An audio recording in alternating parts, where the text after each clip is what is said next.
கர்க்கடக காலம், உச்சக்கட்ட மழைக்காலம், நிலம், நீர், காற்று ஒரே சமயம் மாசடையும் காலம் இது. பல்வேறு பராமரிப்புகளை குறித்து அக்கறைப்படும் நாம் முக்கியமா கவனிக்க வேண்டிய ஒரு இடம் தோல் பாதுகாப்பு. தோல் பாதுகாப்புன்னு சொல்லி பார்க்கும்போது 2 விஷயத்த நம்ம கவனிக்கணும். முதல்ல, இந்த தோலானது இப்பதான் வெயில் காலம், அதனால் வியர்க்குரு, ஃபேன் இதெல்லாத்தையும் கடந்து வந்திருக்கு இல்லையா? இனி இதே தோலானது மழைக்காலத்துக்கு நேராக போகிறது. அப்போ அதுல வேர்வை இன்மை, தோல் துவாரங்கள் அடைபடலாம். அதனால் ஏற்படைய ஒரு பிசுபிசுப்பு, இன்னும் தோல் நோய் உள்ளவர்களுக்கு அரிப்பு போன்ற அறிகுறிகள் அதிகம் வரலாம்.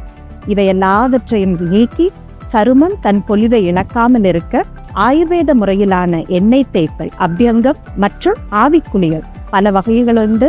மருத்துவரின் ஆலோசனைக்கு ஏற்ப பயன்படுத்துவது சால சிறந்தது. விரிவான விளக்கங்களுக்கு எங்களை அணுகவும். நன்றி.